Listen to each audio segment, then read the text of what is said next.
Um século atrás, o renomado matemático David Hilbert lançou um desafio audacioso: trazer o rigor da matemática para o mundo da física.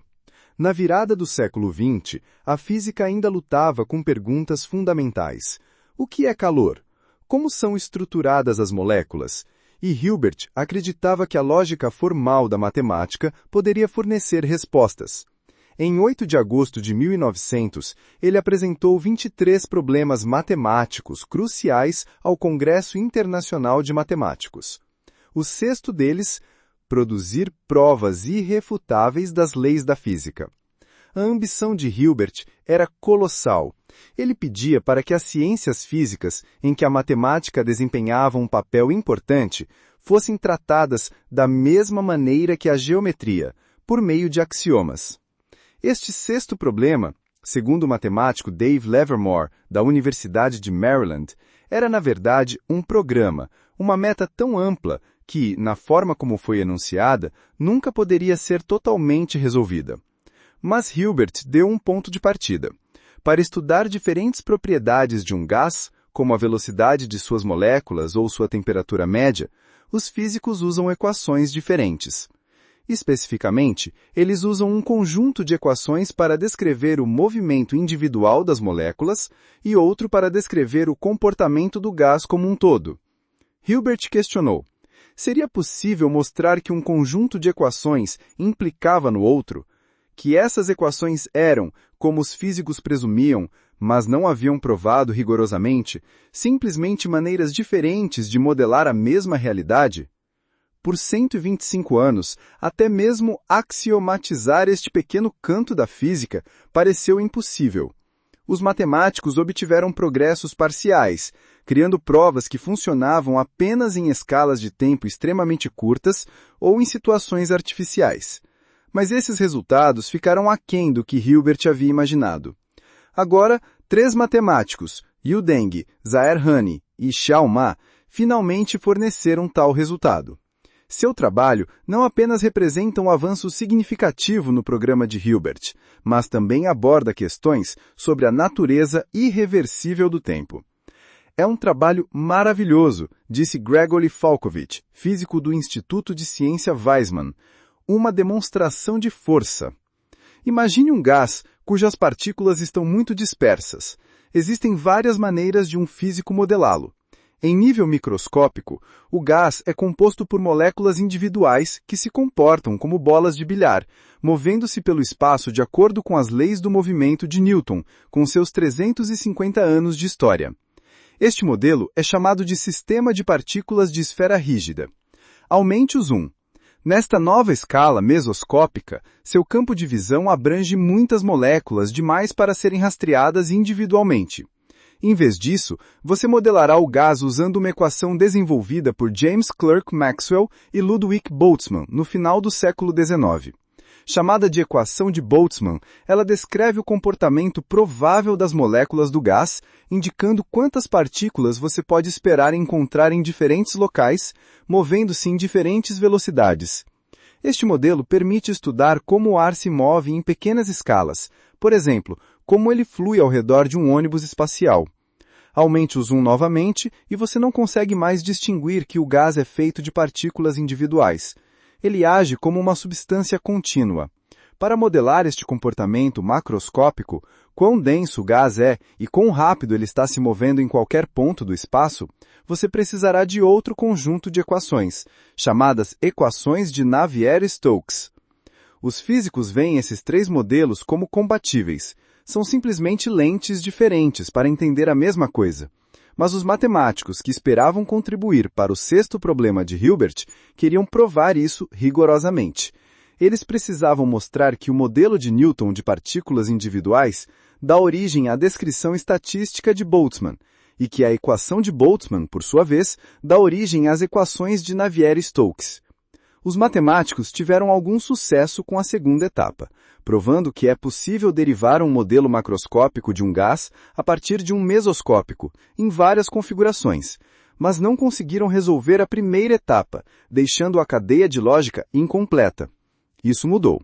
Em uma série de artigos, Yu Deng, Zahir Hani e Xiao Ma provaram a etapa microscópica mesoscópica mais difícil para um gás nessa configuração, completando a cadeia pela primeira vez.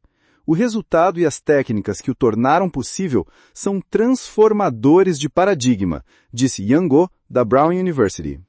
Boltzmann já havia chamado que as leis do movimento de Newton dão origem à sua equação mesoscópica, desde que uma suposição crucial seja verdadeira, que as partículas no gás se movem mais ou menos independentemente umas das outras. Ou seja, deve ser muito raro um par particular de moléculas colidir várias vezes. Mas Boltzmann não conseguiu demonstrar definitivamente que essa suposição era verdade. Em 1975, Oscar Landford conseguiu provar, sim, mas apenas por períodos de tempo extremamente curtos, menos de um piscar de olhos. Depois disso, a prova falhava. Nas décadas seguintes, muitos matemáticos tentaram estender seu resultado, sem sucesso.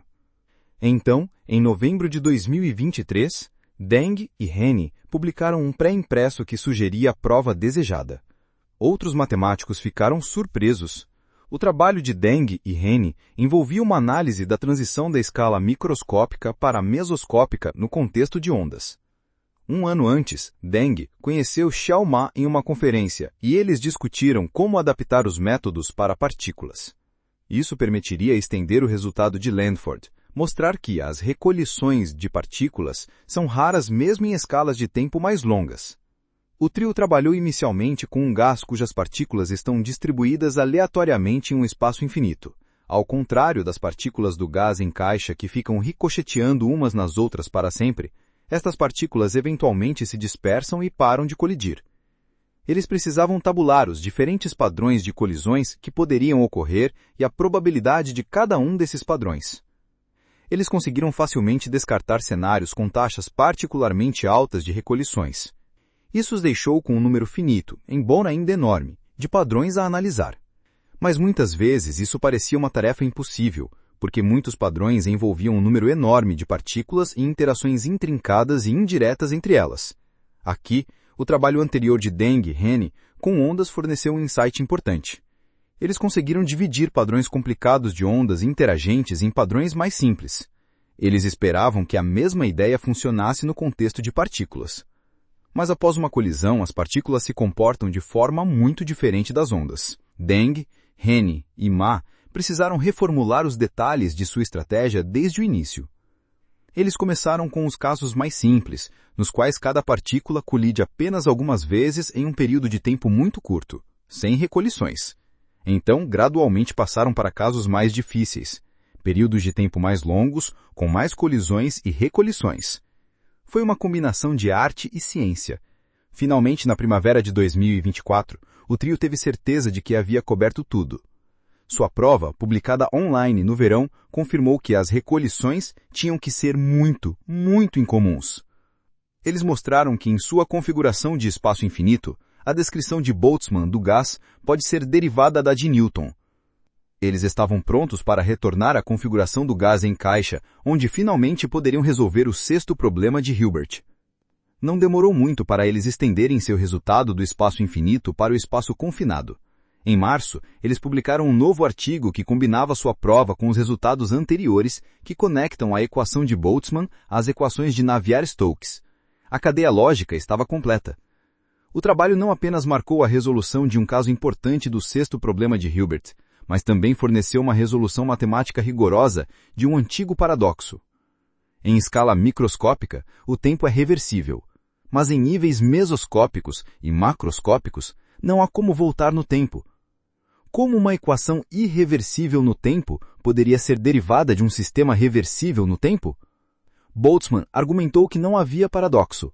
Landford havia confirmado essa intuição matematicamente para sua estrutura de tempo muito curto.